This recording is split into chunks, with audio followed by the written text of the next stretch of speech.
और आज सहारनपुर की इस मुबारक सरजमीन में खड़े होकर कह रहा हूं, मैं आज भी उत्तर प्रदेश में दोबारा बीजेपी की सरकार ना बने, मैं अलायंस करने के लिए तैयार हूं।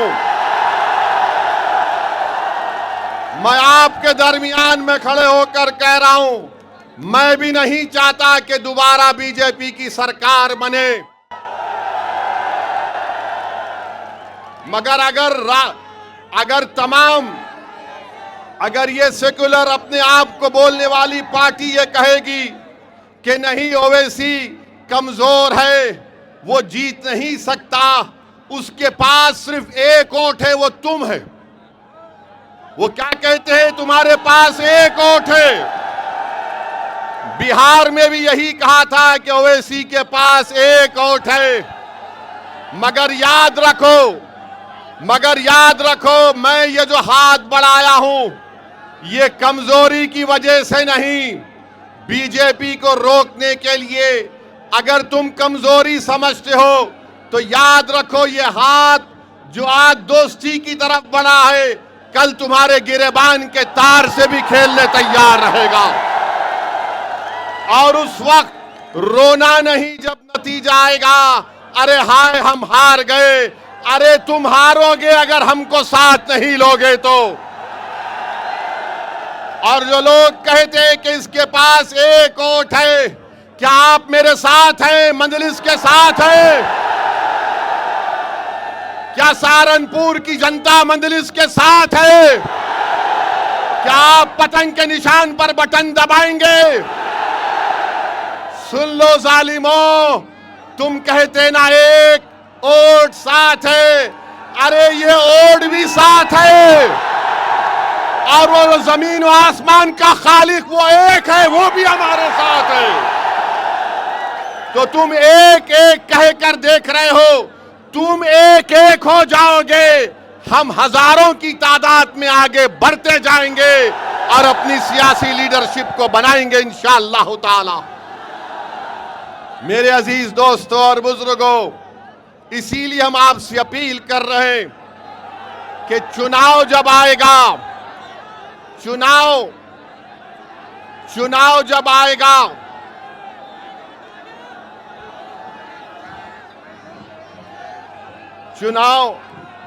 चुनाव जब आएगा, ये तमाम समाजवादी के लोग आपके पास आकर कहेंगे भैया को मुख्यमंत्री बनाना है,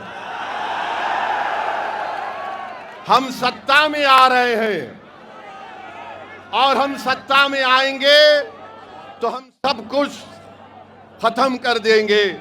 मेरे भाई, 2014 में इलेक्शन हुआ, मोदी प्रधानमंत्री बन गए, भैया ने कुछ नहीं किया। 17 में विधानसभा का चुनाव हुआ, फिर आपसे कहा गया झूठ, सत्ता में आना है, फिर हार गए। फिर 19 में पार्लियामेंट का चुनाव हुआ, फिर कहा कि दिल्ली में सरकार बनाना है, फिर मोदी आ गए, आपको धोखा दे दिया गया। 22 में चुनाव आया तो बोले नहीं, अब हम सत्ता में कैसा भी आ गए हैं, फिर आपने वोट दिया और आपने देख लिया कि फिर आपके भरोसे को धोखा दिया। मैं आपसे एक अपील कर रहा हूं, यकीनन बीजेपी को हराना है इंशाअल्लाह ताला। मगर मेरे दोस्त, मेरे गयूर नौजवानों, मेरे बुजुर्गों, हमारे मोअज़्ज़िज़ उलमाए किराम, मेरी आपसे एक दर्दमंदाना अपील है, हम कब तक अपने घर को अंधेरा करके अग़ियारों के घर में रोशनी लाएंगे? अपने घर में रोशनी लाओ, अपने घर को आबाद करो, अपने बेटे को नेता बनाओ, तभी जाकर हमको हमारा हिस्सा मिलेगा। वरना याद रखिए, अगर हम सिर्फ वोट डालने वाली मशीन बन जाएंगे तो फिर कभी नाइंसाफी नहीं हो सकती है। जो लोग आज मजलिस को फिरका परस्त कहते हैं, मुजफ्फरनगर का कांड, 50,000 मुसलमान बेघर हुए, कौन था मुख्यमंत्री? ओवैसी थे या अखिलेश थे? आप बताइए। हम पर इल्जाम लगाती हैं।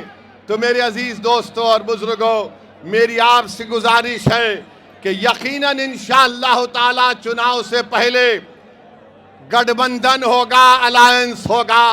मजलिस जिसके साथ जाएगी इंशाअल्लाह ताला अल्लाह राब उसको कामयाब और कामरान करेंगे। मेरे अजीज दोस्तों और बुजुर्गों, अब दूसरी बात, आपको आवाज आ रही है ना?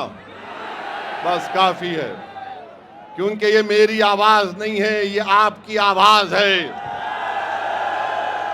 ये हमारे इत्तेहाद की आवाज है, जिससे सब दुश्मन डरते हैं और परेशान होते हैं। मेरे अजीज दोस्तों और बुजुर्गों, 12 साल से बीजेपी की सरकार है और हम देख रहे हैं कि पेपर पे पेपर लीक होते रहता है। पेपर लीक हुआ, उस वक्त कोई देशद्रोही का इल्जाम उन पर नहीं लगाया गया। मुझे अफसोस के साथ कहना पड़ता है कि हजारों लाखों परिवार के मासूम बच्चे जो गरीब परिवार से थे, आज वो परेशान हैं। कल नीट का रिजल्ट आया, मैं ऐसे नौजवान लड़के और लड़कियों को भी जानता हूं जो आज परेशान थे। उन्होंने कहा कि पहला एग्जाम हमने अच्छा लिखा, दूसरा इम्तिहान लिखने गए तो हमारे हौसले पस्त थे, हम बड़े परेशान थे। बताइए, इन मासूम बच्चों के ख्वाबों को चुकनाचूर किया जा रहा है, इसका जवाब कौन देगा?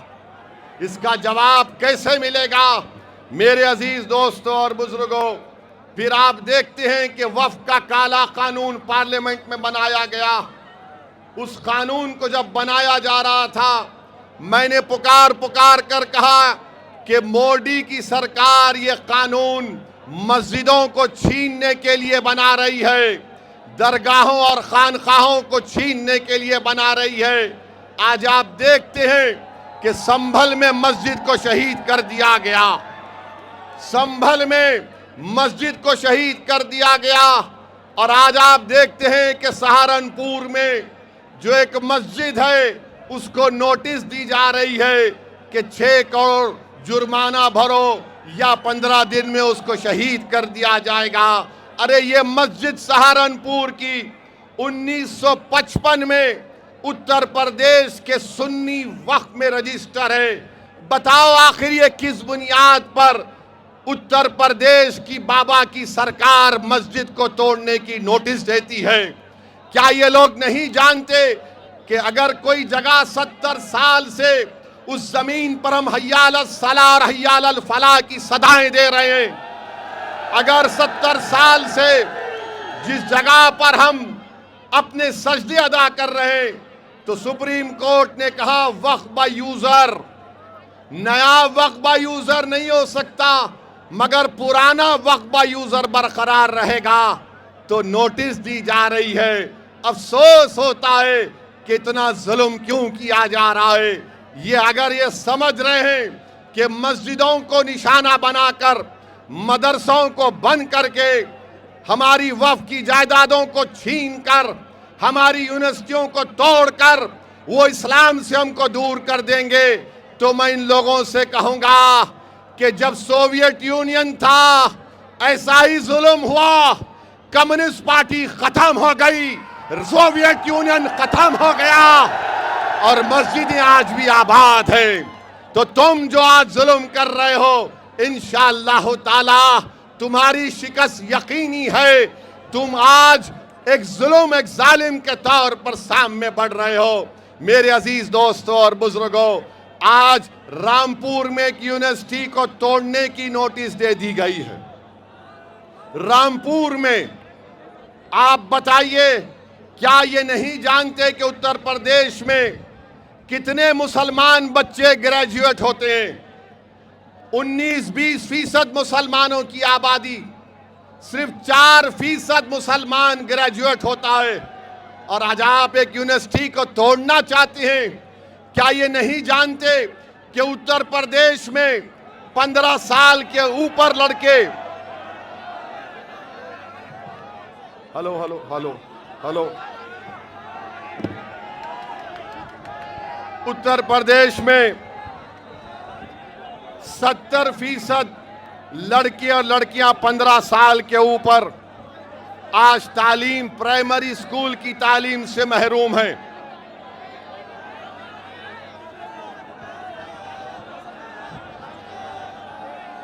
हेलो, चलिए चलिए, अब काम चलाएंगे, कोई बात नहीं, काम चलेगा।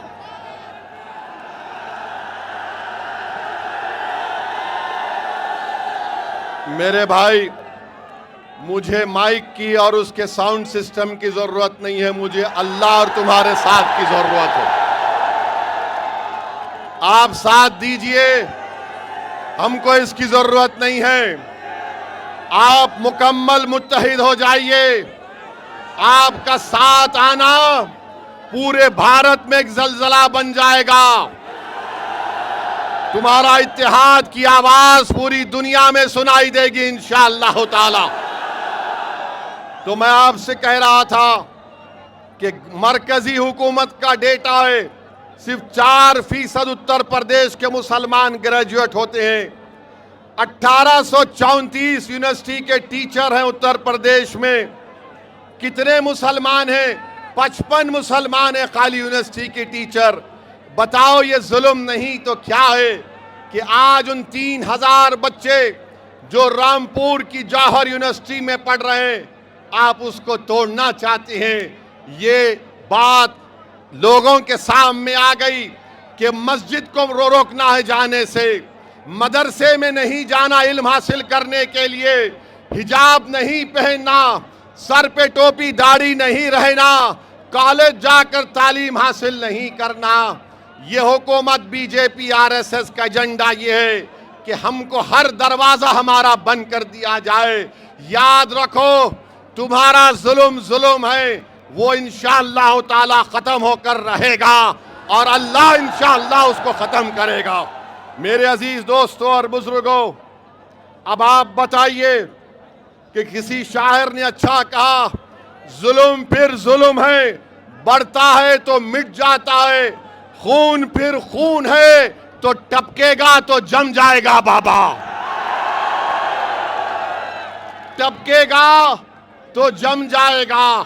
मेरे अजीज दोस्तों और बुजुर्गों, हर एतबार से हमको निशाना बनाने की कोशिशें की जा रही हैं।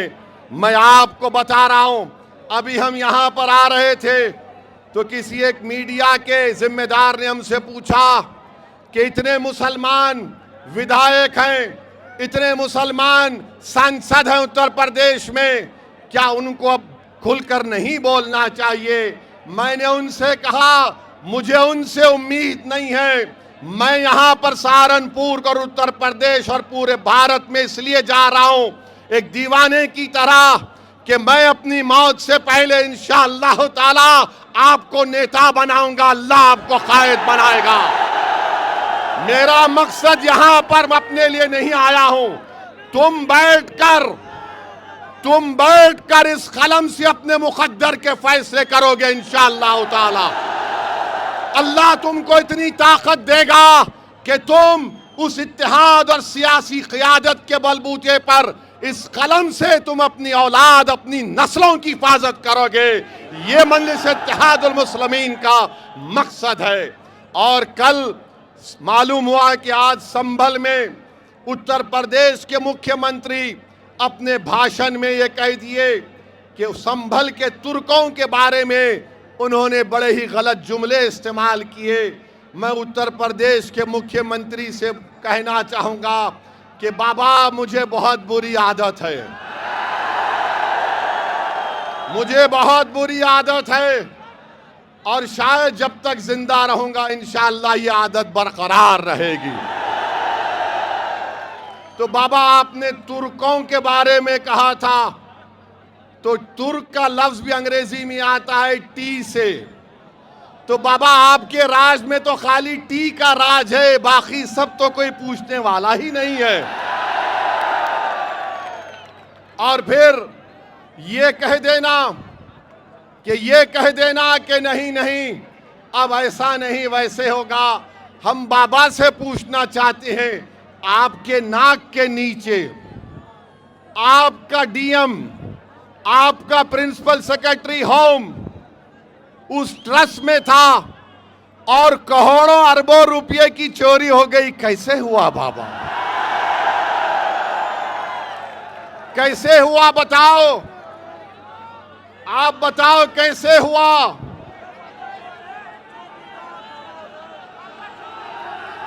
जोर से बोलो।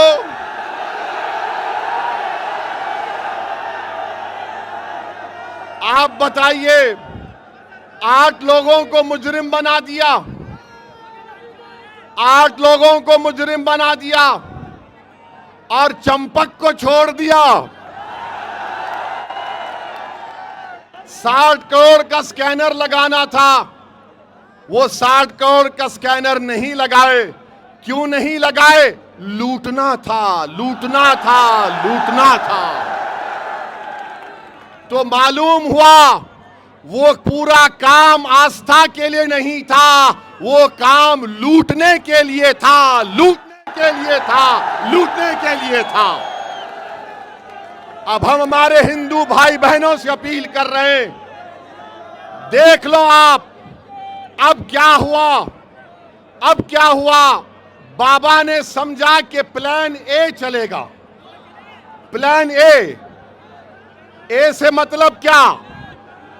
अयोध्या चलेगा। मगर वो चोरी और लूट पर फेल हो गया। तो बाबा ने अब क्या किया? प्लान एम निकाला, प्लान मुस्लिम। बाबा जब ए नहीं चला तो एम कहां चलेगा? मगर बाबा अब चलेगा MIM चलेगा उत्तर प्रदेश में इंशाअल्लाह ताला। इसीलिए करोड़ों रुपए की चोरी से नजर हटाने के लिए यूनिवर्सिटी तोड़ देंगे, सहारनपुर की मस्जिद को तोड़ देंगे, संभल के कब्रिस्तान को तोड़ देंगे, उसको गोली मार देंगे। अरे जालिमो, जरा गिरेबान में झांक कर तो देखो कि तुम क्या कर रहे हो। क्या कर रहे हो तुम? कौन सा इंसाफ तुम कर रहे हो? मेरे अजीज दोस्तों और बुजुर्गों, हमको और आपको डरने और घबराने की जरूरत नहीं है। इंशाअल्लाह ताला हमारे बुजुर्गों ने चंगेज खान और मंगोलों और तातारियों के जुल्म को देखा, मगर अल्लाह ने हमको जिंदा रखा। इंशाअल्लाह ताला ये भी काले दिन छटेंगे, ये भी जुल्म खत्म होगा और हम इन जुल्म के बादलों को अपने इत्तेहाद की ताकत से हटाएंगे इंशाअल्लाह ताला। आप साथ देंगे ना मजलिस का?